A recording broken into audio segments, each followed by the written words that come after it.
Welcome to exam तक। आज है 31 अक्टूबर और 31 अक्टूबर 2020 से बनने वाले सभी मोस्ट इंपोर्टेंट करंट अफेयर्स के क्वेश्चन हम लोग इस वीडियो में करने वाले हैं। साथ में मैं आपको हर एक क्वेश्चन के साथ में डिटेल में एक्सप्लेनेशन भी बताऊंगा, जिससे आपको करंट अफेयर्स के साथ साथ स्टैटिक्स जीके काफी ज्यादा इंप्रूव हो जाएगा। एंड साथ में आपको किसी एक स्टेट के बारे में मैप से भी समझाऊंगा, ताकि आपको मैप से भी हर एक स्टेट काफी अच्छे से याद रहे। एंड लास्ट में मैं आपसे क्वेश्चन भी पूछूंगा, जिसका आंसर आपको कमेंट बॉक्स में देना है। तो पूरा वीडियो ध्यान से जरूर से देखिएगा। इसकी क्विज एंड पीडीएफ आपको टेलीग्राम चैनल पर मिल जाएगी, सो ज्वाइन कर लेना, लिंक नीचे डिस्क्रिप्शन में दिया गया है। स्टार्ट करते हैं आज का वीडियो। पहला क्वेश्चन कौन सा है, एंड पहले ही क्वेश्चन को आप लोग इंपोर्टेंट लगा लीजिए, इस क्वेश्चन को नोट जरूर से कर लीजिएगा। भारत के नए मुख्य सूचना आयुक्त कौन बने? इंपोर्टेंट क्वेश्चन है। नए मुख्य सूचना आयुक्त कौन बने अभी प्रेजेंट टाइम में? तो विमल जुल्का थे पहले, ठीक है ना, आपको याद भी होगा विमल जुल्का थे ये। एंड अभी इनकी जगह बन गए यशवर्धन कुमार सिंह, ये पूर्व आईएफएस ऑफिसर है। एंड अभी यशवर्धन कुमार सिन्हा जो है ये बन गए भारत के मुख्य सूचना आयुक्त। इंपोर्टेंट याद रखना। इसके अलावा सूचना आयुक्त जो है उदय माहूकर को बनाया गया है, ये भी आपको इंपोर्टेंट याद रखना। आरएसएस से जुड़े हुए हैं उदय माहूकर, एंड इनको जो अभी सूचना आयुक्त बनाए हैं। एंड यशवर्धन कुमार के बारे में आपको इंपोर्टेंट याद रखना, मुख्य सूचना आयुक्त बनाया है। इसके अलावा ऑप्शन में गिरीश चंद्र मुर्मू, ये कौन है अभी भारत में सीएजी जो है ना, ये है गिरीश चंद्र मुर्मू, ठीक है ना। पहले जम्मू कश्मीर के उपराज्यपाल थे, ठीक है ना। इसके अलावा भारत के अटॉर्नी जनरल कौन है? के वेणुगोपाल जो है वो है भारत के attorney general. And solicitor general कौन है? तुषार मेहता है भारत के सॉलिसिटर जनरल। वर्तमान में कौन क्या की मैंने अलग से वीडियो बना रखी है, अगर वो वीडियो नहीं देखी तो जरूर से देख लेना, जिसमें आपको ये सारी डिटेल पता चल जाएगी। वीडियो के लास्ट में उसका लिंक दे दूंगा। इसके अलावा अगर बात की केंद्रीय सूचना आयोग की, तो इसकी स्थापना कब हुई थी? 12 अक्टूबर 2005 में इसकी स्थापना हुई थी। एंड इसका हेडक्वार्टर कहाँ है सूचना आयोग का? तो नई दिल्ली में इसका हेडक्वार्टर है, ये भी आपको याद रखना। सूचना और प्रसारण मंत्री कौन है प्रेजेंट टाइम में? रविशंकर प्रसाद जो है वो है प्रेजेंट टाइम में सूचना और प्रसारण मंत्री। इसके अलावा वो जो है कानून मंत्री भी रविशंकर प्रसाद ही है, ये भी आपको उनके बारे में इंपोर्टेंट याद रखना, ठीक है ना। चलिए नेक्स्ट बात का सेकंड क्वेश्चन की, 2050 तक शून्य कार्बन उत्सर्जन का लक्ष्य किस देश ने रखा है? इंपोर्टेंट क्वेश्चन है ये भी। 2050 तक किस देश ने शून्य कार्बन उत्सर्जन का टारगेट रखा है? तो अभी जापान ने जो है इसकी घोषणा की है कि वो जो है 2050 तक कार्बन उत्सर्जन जो है वो बिल्कुल 0% कर देगा, यानी कि ग्रीन एनर्जी की तरफ बढ़ने के लिए, क्लाइमेट चेंज को रोकने के लिए ये काफी बढ़िया कदम है जापान के द्वारा। इससे पहले न्यूजीलैंड भी इस तरह के कदम उठा चुके हैं, उन्होंने भी 2050 का टारगेट रखा है, और भी कई देश ऐसे हैं जो कि इस पर काम कर रहे हैं। इसके अलावा अगर बात की जाए हमारी जैसे देशों की, तो चाइना जो है कार्बन उत्सर्जन में सबसे टॉप पर है, सेकंड पे अमेरिका है, एंड भारत जो है थर्ड रैंक पर है। यानी कि ये देश जो है ना टॉप 3, ये कार्बन उत्सर्जन बहुत ज्यादा करते हैं। सबसे ज्यादा चाइना करता है, उसके बाद अमेरिका, एंड थर्ड नंबर पर है अपना देश इंडिया, ठीक है ना। अब जापान ने इसकी घोषणा की, तो जापान की राजधानी क्या है? टोक्यो है यहाँ की राजधानी। इंपोर्टेंट याद रखना, 2021 में ओलंपिक कहां पर होने वाले हैं? तो टोक्यो में होने वाले। 2024 में कहां पर होने वाले? पेरिस में होने वाले हैं। एंड 2028 में कहां पर होने वाले हैं? लॉस एंजलिस में, ठीक है ना। याद रखना 2016 में रियो में हुए थे, ठीक है ना। मुद्रा क्या है जापान की? जापानी येन है यहाँ की मुद्रा। जापानी संसद को क्या कहते हैं? तो डाइट कहा जाता है जापानी संसद को, ये भी आपको इंपोर्टेंट याद रखना। क्या है? डाइट कहा जाता है जापान की संसद को, ओके। जापान के प्रधानमंत्री कौन है? योशिहिदे सुगा जो है वो है जापान के प्रेजेंट टाइम में प्रधानमंत्री, ये भी आपको इंपोर्टेंट याद रखना, ठीक है ना। इसके अलावा अगर बात की जाए उगते हुए सूर्य का देश किसे कहते हैं, तो जापान को कहा जाता है उगते हुए सूर्य का देश। हिरोशिमा एंड नागासाकी कहां पर है? जापान के दो शहर है, जहां पर 7 अगस्त और 9 अगस्त 1945 को जो है सेकंड वर्ल्ड वॉर के दौरान परमाणु बम गिराए थे। इंपोर्टेंट याद रखना फ्रेंड्स। यह जो करंट अफेयर्स के वीडियो होते हैं आपके एग्जाम के लिए इंपोर्टेंट होते हैं, एंड डेली जरूर देखिए। काफी सारे स्टूडेंट्स को मैंने सुना है कि डेली करंट अफेयर्स के वीडियो देखने से क्या होगा, इसमें रोज इतना करंट अफेयर्स आता है ये कोई याद नहीं होता है। लेकिन आप ये भूल रहे हैं कि यहाँ पर साथ में आपको कितना ज्यादा स्टैटिक्स जीके मिलता है, एंड आपका नॉलेज बहुत ज्यादा इंप्रूव होता है। ये आपके एग्जाम के लिए, आपके कॉन्फिडेंस के लिए बहुत ज्यादा अच्छा होगा। एंड जब आपको डेली करंट अफेयर्स देखते हैं तो एग्जाम से पहले जो आपको ज्यादा करंट अफेयर्स तैयार नहीं करना पड़ेगा, सिर्फ उनको एक बार देखना पड़ेगा, ठीक है ना। चलिए नेक्स्ट है थर्ड क्वेश्चन, एंड ये भी क्वेश्चन मोस्ट इंपोर्टेंट वाला लगा लीजिए। राष्ट्रीय एकता दिवस इंपोर्टेंट है। राष्ट्रीय एकता दिवस प्रतिवर्ष कब मनाया जाता है? ये मनाया जाता है 31 अक्टूबर को, ठीक है ना। 31 अक्टूबर को मनाया जाता है, 2014 से शुरू हुआ है। एंड ये क्यों मनाया जाता है तो आपको पता ही होगा, आयरन मैन सरदार वल्लभ भाई पटेल की जयंती के अवसर पर मनाया जाता है। 31 अक्टूबर को हर वर्ष राष्ट्रीय एकता दिवस 2014 से मनाना शुरू हुआ, इसीलिए आपको इंपोर्टेंट याद रखना, ठीक है ना। स्टेच्यू ऑफ यूनिटी वगैरह सब के बारे में आपको बताऊंगा। ये है सरदार वल्लभ भाई पटेल की सबसे ऊंची मूर्ति विश्व की, जिसकी हाइट कितनी है तो 182 मीटर जो है ये है इसकी हाइट। ये कहां पर है तो ये जो है गुजरात में स्थित है, ये भी आपको याद रखना। किस नदी के किनारे तो नर्मदा नदी के किनारे, ठीक है ना, नर्मदा नदी में है। एंड ये कौन सा द्वीप है तो साधु बेट नामक द्वीप है, वहां पर ये स्थित है। स्टेच्यू ऑफ यूनिटी इंपॉर्टेंट याद रखना, सभी बातें स्टेच्यू ऑफ यूनिटी के बारे में। रामजी सुतार का नाम भी आपको इंपॉर्टेंट याद रखना, जिन्होंने जो है इसके मुख्य डिजाइनर थे। एंड इसके अलावा L&T कंपनी जो है उन्होंने इसका निर्माण किया था, ठीक है ना, लार्सन एंड टूब्रो, ठीक है ना। इसके अलावा अगर बात की ये किस जिले में, नर्मदा जिले में है, ये गुजरात के जो है नर्मदा जिला है एंड उसी में स्थित है ये स्टेच्यू ऑफ यूनिटी। सभी बातें जो है मोस्ट इंपोर्टेंटली याद रखना, ठीक है ना। अगर बात की जाए तो 2018 31 अक्टूबर को इसका उद्घाटन किया था प्रधानमंत्री नरेंद्र मोदी जी ने।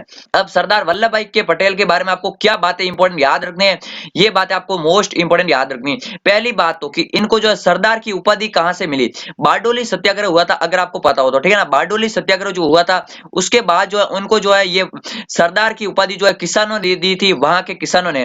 बारडोली सत्याग्रह कब हुआ था तो 1928 में हुआ था, ठीक है ना। इंपॉर्टेंट याद रखना है, 1928 में पूछ सकते हैं, कई बार एग्जाम में पूछा हुआ है बारडोली सत्याग्रह, तो ये जो है सरदार वल्लभ भाई पटेल से संबंधित है। अब सरदार वल्लभ भाई पटेल के बारे में आपको क्या याद रखना, पहले उप प्रधानमंत्री थे भारत के और पहले गृह मंत्री भी थे। प्रेजेंट टाइम में गृह मंत्री कौन है, अमित शाह, ठीक है ना, ये आपको इंपॉर्टेंट याद रखना। एंड राजनाथ सिंह जो है रक्षा मंत्री है।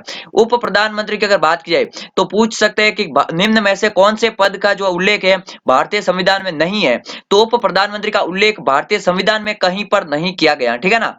इनका जन्म कब हुआ था, 31 अक्टूबर 1875 में हुआ था, गुजरात के नदियाड में हुआ था, ठीक है ना। नदियाड गुजरात में डिस्ट्रिक्ट कस्बा है एंड वहां पर जो है 1875 में इनका जन्म हुआ था। इनके बड़े भाई का नाम विठल भाई, जो ये भी आपको इंपॉर्टेंट याद रखना, विठल भाई है उनके बड़े भाई का नाम। इनका निधन कब हुआ था, 15 दिसंबर 1950 को हुआ था। इंपॉर्टेंट याद रखना 1950 को जो है इनका निधन हो गया था।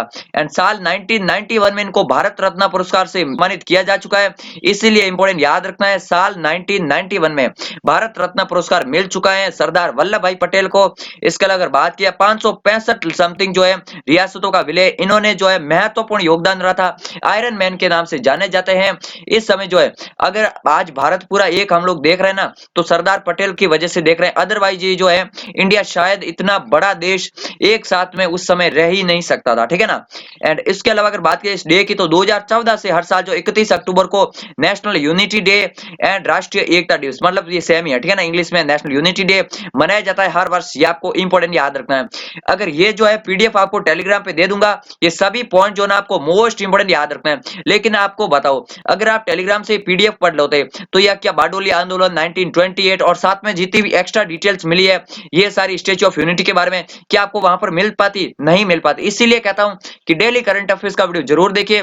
ये जो वीडियो होता है आपके सभी एग्जाम्स के लिए, Delhi police, SSC, banking, railway, PCS, air force, navy, इन सभी एग्जाम्स के लिए मोस्ट इंपोर्टेंट होता है। तो डेली करंट अफेयर्स का वीडियो जरूर देखिए एंड वीडियो देखने के लिए चैनल को सब्सक्राइब करके बेल आइकन को दबा दीजिए और अपने सभी दोस्तों के साथ शेयर जरूर कीजिए।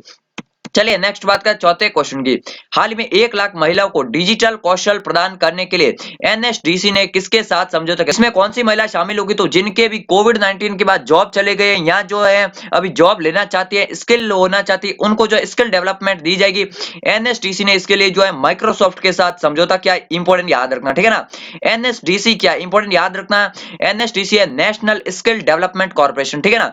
क्या है, नेशनल स्किल डेवलपमेंट कॉर्पोरेशन, इसने अभी समझौता किया है माइक्रोसॉफ्ट बिल गेट्स की कंपनी के साथ, ठीक है ना।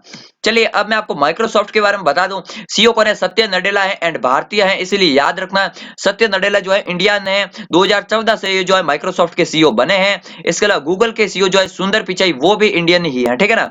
माइक्रोसॉफ्ट का हेडक्वार्टर है वॉशिंगटन डीसी में, वॉशिंगटन में आईएमएफ का हेडक्वार्टर है, इसके अलावा नासा का हेडक्वार्टर है, वर्ल्ड बैंक का हेडक्वार्टर है एंड अमेरिका की राजधानी भी है वॉशिंगटन डीसी, ठीक है ना। इसकी स्थापना कब हुई थी माइक्रोसॉफ्ट की, 1975 में माइक्रोसॉफ्ट की स्थापना हुई थी।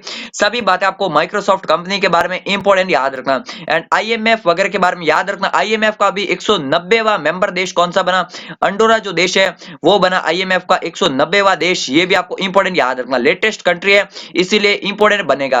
अब एनएसडीसी के सीईओ कौन है, मनीष कुमार है, इसका हेडक्वार्टर नई दिल्ली में, स्थापना याद रखना इंपॉर्टेंट, 2008 में एनएसडीसी की स्थापना हुई थी, ठीक है ना। तो एनएसडीसी की फुल फॉर्म मैं आपको फिर से बता देता हूं, नेशनल स्किल डेवलपमेंट कॉर्पोरेशन। चलिए नेक्स्ट बात का पांचवें क्वेश्चन की, हाल ही में भारतीय सेना ने किस नाम नाम से सुरक्षित मोबाइल मैसेंजर ऐप विकसित किया है। तो अभी नरेंद्र मोदी जी ने चैलेंज किया था कि आत्मनिर्भर भारत के तहत जो स्वदेशी ऐप बनाओ, तो ये जो व्हाट्सएप टेलीग्राम की तरह ये नया ऐप बनाया अभी इंडियन आर्मी ने, SAI यानी कि सिक्योर एप्लीकेशन फॉर इंटरनेट।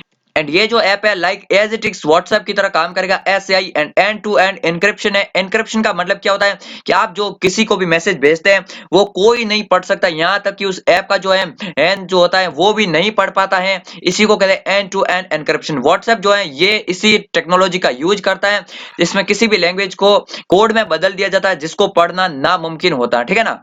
चलिए नेक्स्ट बात करें छठे क्वेश्चन की। सब्जियों के लिए निश्चित आधार मूल्य तय करने वाला पहला राज्य कौन सा बना है? तो भी सब्जियों के लिए भी MSP लागू कर दिया है। एंड ये जो है 1 नवंबर यानी कल से ये लागू हो जाएगा। कहां पर होगा? तो केरला राज्य में होगा। ठीक है ना। अभी केरल राज्य ने इसको बड़ा फैसला लिया किसानों के हित में। एंड इसमें क्या होगा, जो भी किसानों की सब्जी उगाने में लागत मूल्य होगा उसका जो है 20% इंक्रीज करके ये होगा मिनिमम सपोर्ट प्राइस। ठीक है ना। MSP का मतलब क्या होता है? Minimum support price. तो जितना जैसे 100 रुपए उसको लगा है किसान को खर्चा 1 किलो सब्जी उगाने में, तो 120 रुपए में जो है गवर्नमेंट उनके पास से सब्जी खरीद लेगी। भले ही बाजार में जो है 100 से 80 रुपए में बिक रही है, लेकिन सरकार जो है उनसे 120 में खरीदेगी अगर उनको 100 रुपए जो है उनकी लागत मूल्य आई है। ठीक है ना। तो ये किसानों के लिए बढ़िया फायदा है कि उनके लिए जो है सब्जियों के लिए जो है निश्चित आधार मूल्य तय करने वाला पहला राज्य केरला बना। अब केरल ने यह किया, तो केरल में कितने जिले हैं? 14 जिले हैं केरल में। राजधानी है तिरुवनंतपुरम। CM है P विजयन। गवर्नर कौन है? आरिफ मोहम्मद खान है प्रेजेंट टाइम में गवर्नर। एंड साक्षरता दर 94% केरला की सबसे ज्यादा है। इंपॉर्टेंट याद रखना है, केरला की साक्षरता दर जो है सबसे ज्यादा, उसके बाद तमिलनाडु की साक्षरता दर अधिक है। ये भी आपको इंपॉर्टेंट याद रखना। ठीक है ना। चलिए नेक्स्ट बात का 7वें क्वेश्चन की। हाल ही में DMRC ने बहुउद्देशीय स्मार्ट कार्ड लॉन्च करने के लिए किसके साथ साझेदारी की है? तो अभी DMRC ने बहुउद्देशीय कार्ड स्मार्ट कार्ड लॉन्च करने के लिए जो है SBI कार्ड के साथ साझेदारी की है। अब ये बहुउद्देशीय कार्ड क्या होगा? Smart card. ठीक है ना। तो अभी जो है दिल्ली मेट्रो रेल कॉर्पोरेशन ने SBI कार्ड के साथ मिलकर ये कार्ड शुरू किया है, जिसमें जो है दिल्ली मेट्रो के लिए भी यूज होगा and as a credit card भी ये जो है कार्ड यूज होगा। तो इसलिए इंपॉर्टेंट है आपको दिल्ली मेट्रो का कार्ड एंड क्रेडिट कार्ड जो है ये एक ही कार्ड में सब कुछ मिल जाएगा। इसी को अभी ये बहुउद्देशीय स्मार्ट कार्ड। ठीक है ना। तो DMRC की फुल फॉर्म याद रखनी, दिल्ली मेट्रो रेल कॉर्पोरेशन। अगर बात की SBI की, दिल्ली में मेट्रो कब शुरू हुई थी? 2002 में शुरू हुई थी। ठीक है ना। सबसे पहले भारत में मेट्रो कहां पर हुई थी? कोलकाता में हुई थी 1984 में। ठीक है ना। एंड अलग जोन बनने वाला कौन सा मेट्रो है? तो वो भी कोलकाता ही है।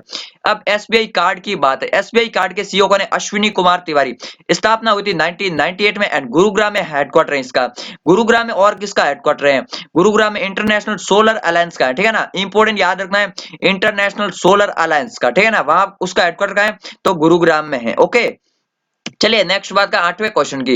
हाल ही में ओडिशा के मुख्यमंत्री नवीन पटनायक ने कौन से पोर्टल लॉन्च किया? तो अभी जो है ओडिशा के मुख्यमंत्री नवीन पटनायक ने, अगर इनसे पहले बात की मो विद्युत पोर्टल किसने लॉन्च किया था?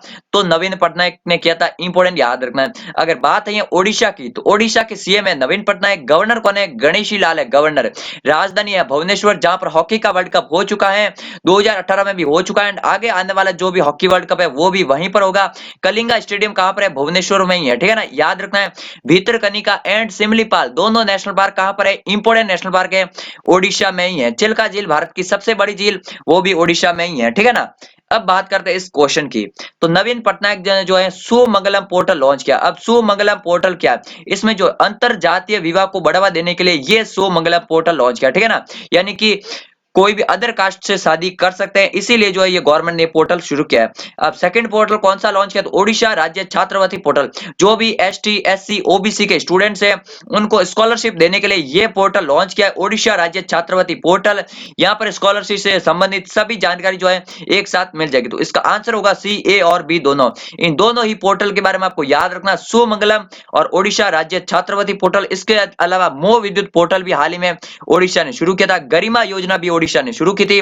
फ्रेंड्स, अगर आपने यहां तक वीडियो देखा है तो वीडियो को अपने सभी दोस्तों के साथ शेयर किए बिना मत जाना। सभी दोस्तों के साथ व्हाट्सएप, टेलीग्राम, फेसबुक पर शेयर करना एंड डेली वीडियो को जरूर कंटिन्यूअसली देखना। ठीक है ना। अब अगर बात की ओडिशा के मैप की, तो ओडिशा जो है यहाँ पर स्थित है बंगाल की खाड़ी में। एंड चिल्का झील की अगर बात की, यहाँ पर है भारत की सबसे बड़ी झील, खारे पानी की चिल्का झील।